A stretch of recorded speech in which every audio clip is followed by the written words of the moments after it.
မင်္ဂလာပါရှင်ဒီကနေ့နောက်ဆုံးရထိတ်တန့်သတင်းတွေကိုတင်ဆက်ပေးပါတော့မယ်အခုပထမဆုံးတင်ဆက်ပေးမယ့်သတင်းကတော့ဟန်ပြလွန်ငင်းချမ်းသာခွင့်နဲ့သမရဦးဝင်းမြင့်၏နိုင်ငံရေးအကြက်တဲဆွဲသတင်းကိုတင်ဆက်ပေးတော့မှာဖြစ်ပါတယ်မြန်မာနှစ်တစ်ကိုအထိတ်မှတ်လွန်ငင်းချမ်းသာခွင့်နဲ့ပြန်လည်လွတ်မြောက်လာပြီးနောက်သမရကြီးဦးဝင်းမြင့်ရဲ့နေပြည်တော်ကနေအိမ်ရှိမှစေအုပ်စုကစောင့်ကြည့်စစ်ဆေးမှုတွေတင်းတင်းကျပ်ကျပ်ပြုလုပ်နေတယ်လို့သတင်းရင်းမြစ်တွေစီကသိရပါတယ်ဒါပြင် NLD ဗဟိုအလုံးမှုဆောင်အချို့ရဲ့နေအိမ်တွေရှိမှပါစစ်ထောက်လန့်ရေးတွေကတင်းကျပ်စွာစောင့်ကြည့်နေတာတွေလည်းရှိနေပါတယ်။အခုလိုမျိုးနာမည်ကြီးနိုင်ငံရေးခေါင်းဆောင်တွေကိုလွှတ်ပေးတာဟာစေအုပ်စုရဲ့ဟန်ပြနိုင်ငံရေးကစားကွက်တစ်ခုသာဖြစ်တယ်လို့နိုင်ငံရေးလေလာသုံးသပ်သူကိုထင်ကျော်အေးကရှုမြင်ပါတယ်။နိုင်ငံရေးအကျဉ်းသားတွေလွှတ်ပေးတဲ့လူငင်းချမ်းသာခွင့်ပေးတယ်ဆိုတဲ့နေရာမှာကြည်လိုက်ရင်ရှိနေတဲ့နိုင်ငံရေးအကျဉ်းသားတွေကိုအနှစ်သာရရှိရှိလွှတ်ပေးတာချက်နာမည်ကြီးနိုင်ငံရေးအကျဉ်းသားတအုပ်နှစ်ဦးကိုထည့်ပြီးတော့လွှတ်ပေးနေတာမျိုးပေါ့။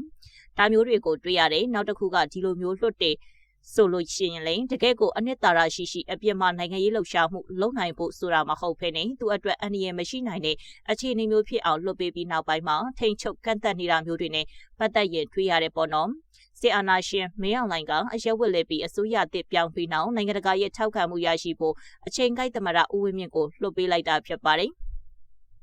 ဒါပေမဲ့အခြားတစ်ဖက်မှာအမျိုးသားညီညွတ်ရေးအစိုးရ NUG ကိုစေအုပ်စုကအကြမ်းဖက်အဖွဲ့အဖြစ်သတ်မှတ်ထားပြီးဦးဝင်းမြင့်ဟာ NUG အစိုးရရဲ့သမရနေရာမှာရှိနေတဲ့လက်ရှိအနေအထားဟာအင်မတန်အကြက်ရိုက်စရာဖြစ်နေတယ်လို့နိုင်ငံရေးလေလာသုံးသပ်သူဒေါက်တာစိုင်းကြည်စင်ဆိုကသုံးသပ်ပါတယ်စစ်တပ်ဘက်ကတကယ်ပြုပြင်ပြောင်းလဲရေးကိုတကယ်စိတ်မဝင်စားဘူးတကယ်မလုပ်ဘူးဒါမှမဟုတ်အချိန်မရွေးသူတို့အတွက်အန္တရာယ်ရှိလာတယ်လို့ဒါမှမဟုတ်ရင်ချိတ်ဆက်ပတ်သက်မှုတွေရှိတယ်လို့တန်တရားရှိတာနဲ့ဖမ်းထည့်လို့ရတဲ့အနေအထားမျိုးဖြစ်နေတဲ့အတွက်နေရထိုင်ရတော်တော်ခက်မဲ့သဘောတော့ရှိပါတယ်ခင်ဗျာဒီလိုတင်းကျပ်တဲ့အဆောင်အကျက်တွေကြားထဲမှာသမရဦးမြင့်ကိုနိုင်ငံရေးကနေအနားယူဖို့ထားမှာမဟုတ်ဒေါ်လာရေးအင်အားစုတွေနဲ့မပတ်သက်ဖို့စေအုပ်စုကဖိအားပေးတာမျိုးတွေရှိလာနိုင်မလားဆိုတဲ့မိခွန်းတွေလည်းထွက်ပေါ်နေပါတယ်ဒီအပေါ်အမျိုးသားဒီမိုကရေစီအဖွဲ့ချုပ် NLD ပါတီရဲ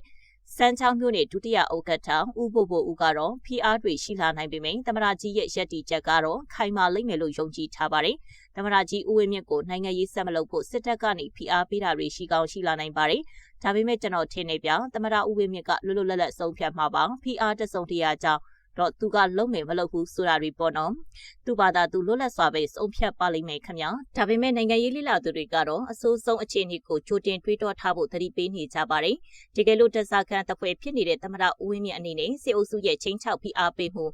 Under Duress အောက်ကနေနိုင်ငံရေးနဲ့ပတ်သက်တဲ့စကားတခုခွန်ပြောလာရပြီဆိုရင်ဒီအပေါ် NUG ရဲ့တော်လှန်ရေးအင်အားစုတွေဘက်ကဖျို့ဖျဲမဖြစ်သွားအောင်ကြိုတင်ပြင်ဆင်ထားတဲ့နယ်လို့အကြံပြုထားပါတယ်။နိုင်ငံရေးလေလာသုံးသပ်သူဒေါက်တာစိုင်းကြည်စင်ဆိုကအကြောင်းမျိုးမျိုးကြောင့်ဖိအားတွေပေါ်လာလို့သမရဦးဝင်းမြင့်အနေနဲ့တစုံတစ်ခုကိုပြောလိုက်ရတယ်ဆိုလိုက်ရတယ်ဒါမှမဟုတ်သူ့ရဲ့ယက်တီချက်တစ်ခုခုသူ့ရဲ့ပင်ကိုယက်တီချက်ကိုထုတ်ဖော်တာပဲဖြစ်ဖြစ်ဒါမှမဟုတ်ဖိအားတစ်ခုခုကြောင့်ပြောလိုက်ရတာပဲဖြစ်ဖြစ်တစ်ခုခုထွက်လာပြီဆိုတဲ့အချိန်မှာဒီဘက်မှာရှိနေတဲ့အုပ်စုကြီးဖျို့ဖျဲမဖြစ်အောင်ဒီအချိန်မှာကလေးကစဉ်းစားထားဖို့လိုတယ်ပြီးသွားရင်ဒီလိုမျိုးဖိအားနဲ့နေရတဲ့အနေအထားဖြစ်တယ်အဲ့ဒီအတွက်ကြောင့်ပြောလာဆိုလာတဲ့ဟာကို Under Duress လို့ခေါ်ရမှာပေါ့နော်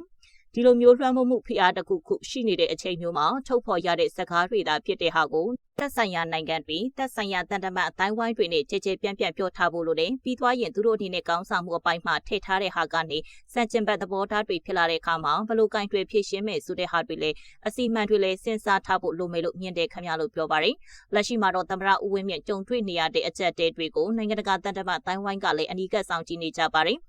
မြန်မာနိုင်ငံမှာရှိတဲ့ဗီတိန်အမေရိကန်ဩစတြေးလျနဲ့ကနေဒါတန်ယုံတို့ကဦးဝင်းမြင့်လွတ်မြောက်လာတာကိုကြိုးဆိုကြောင်းထုတ်ပြန်ခဲ့ကြပါတယ်။တချို့တန်ယုံတွေကနာမည်ကိုပဲအသုံးပြုခဲ့ပေမယ့်ကနေဒါအစိုးရရဲ့တရားဝင်ထုတ်ပြန်ချက်မှာတော့မြန်မာနိုင်ငံတော်သမ္မတဦးဝင်းမြင့်နဲ့နိုင်ငံတော်တိုင်ပင်ခံပုဂ္ဂိုလ်ဒေါ်အောင်ဆန်းစုကြည်ဆိုတဲ့ယာဒူအမည်တွေကိုဆက်လက်အတိမတ်ပြုသုံးစွဲပြီးထုတ်ပြန်သွားခဲ့ပါတယ်။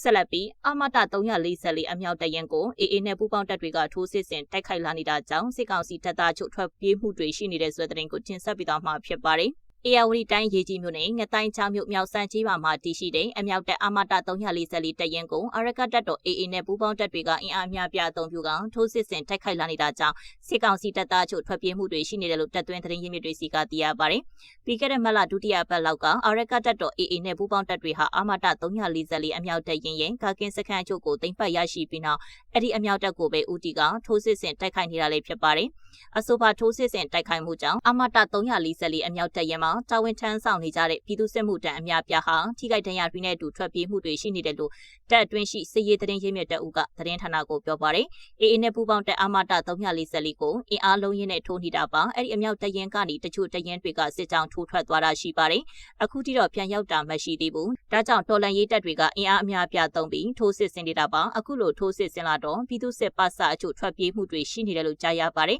။တိုက်ပွဲတွင်ထိခိုက်ဒဏ်ရာရရှိသူတွေထွက်ပြေးတာပိုများတယ်လို့သိရပါတယ်လို့အဆိုပါစစ်ရေးသတင်းရင်းမြစ်ကဆက်ပြောပါတယ်။ပြီးခဲ့တဲ့ဧပြီလ22ရက်နေ့ကလည်းမြောက်စမ်းကြီးပါရှိအမတ344ကနေပြည်သူ့စစ်မှုထမ်းပါစာ6ဦးမှာ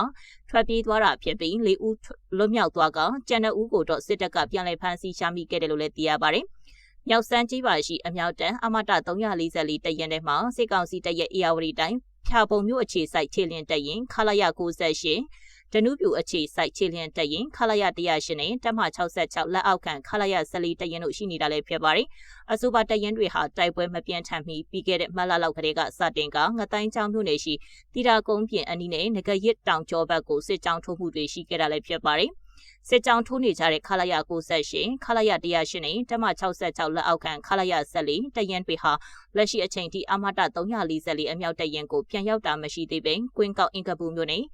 နန်ကတ်တူ10ဘက်ကိုဆက်လက်စစ်ကြောင်းထိုးမှုတွေရှိနေတယ်လို့လည်းစစ်ရေးသတင်းရင်းမြစ်တွေစီကနေသိရပါတယ်။344ကိုတော့ AA ကဖိတိုက်နေတာပါ344ဘက်ကနေထွက်သွားတဲ့စစ်ကြောင်းကကွင်းကောက်အင်ကပူကနေတက်ဆင့်နောက်မှာနန်ကတ်တူ10ရှိပါတယ်။အဲ့ဒီနန်ကတ်တူ10ကနေဂွားမျိုးနယ်တဲ့ကိုတစ်ထုတ်လို့ရေးလမ်းကြောင်းအတိုင်းစစ်ကြောင်းထိုးဖို့အတွက်တကြောင်းလုံးဖောက်လုပ်နေတာရှိပါတယ်လို့အဆိုပါစစ်ရေးသတင်းရင်းမြစ်ကဆက်ပြောပါတယ်။အာရကတပ်တော် AA နဲ့ပူးပေါင်းတပ်တွေဟာရခိုင်ရိုးမတလျှောက်အေယာဝတီတိုင်းကရေကြီးတာပေါင်းရွှေတောင်ရန်ငတိုင်းချောင်းလေးမျက်နှာအင်ကပူနဲ့မြန်အောင်မျိုးနယ်တွေအထိထိုးစစ်ဆင်တိုက်ခိုက်လာနေတာဖြစ်ပြီးရွှေတောင်ရန်မျိုးနယ်တွေကမကြီးစင်ကြီးပါနဲ့ဘောမီကြီးပါတို့ကိုလည်းတိမ့်ပိုက်ထိန်ချုပ်ထားကဂွငတိုင်းချောင်းလှမ်းပိုင်းကစက္ကန့်တစ်ခုကိုလည်းတိမ့်ပိုက်ထိန်ချုပ်ထားတယ်လို့သိရပါတယ်။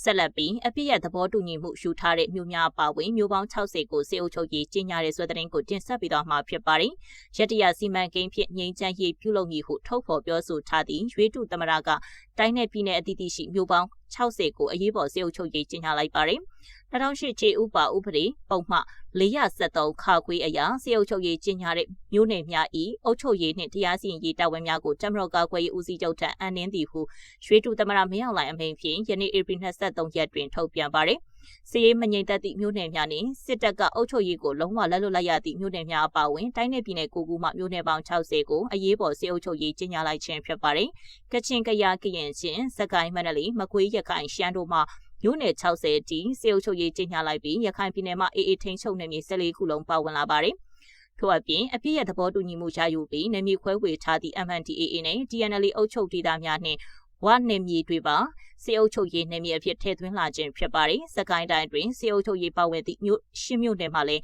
တိုက်လျင်အုပ်စုလိုက်3၍နေစဉ်ပုံကျဲတိုက်ခိုက်နေသည့်မြို့နယ်များဖြစ်နေပြီးလက်တလောစစ်ကြောင်းထိုးရန်အင်အားအလုံးရင်းသုံးလာသည့်အင်းတော်မျိုးလည်းပါဝင်ပါတယ်ရွေးကောက်ပွဲပြီးထွက်ပေါ်လာတဲ့အစိုးရကိုအာဏာလွှဲပေးပြီးတပ်မတော်နဲ့အတူပူးပေါင်းဆောင်ရွက်သွားမည်ဟုအကြိမ်ကြိမ်ထုတ်ဖော်ပြောဆိုပြီးစစ်ကောင်ဆောင်ဖြစ်မှတမထရာထူးရှာယူကစစ်ဘက်မှလက်အောက်ခံတပည့်တပန်းများကိုရာထူးအဆင့်ဆင့်ပေးပြီးရွေးတူအစိုးရတစ်ဖွဲ့ပြီးနောက်နေမြေမစိုးမိုးနိုင်သည့်ဒေသများကိုယခုကဲ့သို့အရေးပေါ်စစ်အုပ်ချုပ်ရေးကြီးညာလာခြင်းဖြစ်ပါတယ်ကျမသတင်းတင်ဆက်မှုကိုဒီမှာပဲရနာခွင့်ပြုပါရှင်အားလုံးပဲရှင်လန်းချမ်းမြေကြပါစေရှင်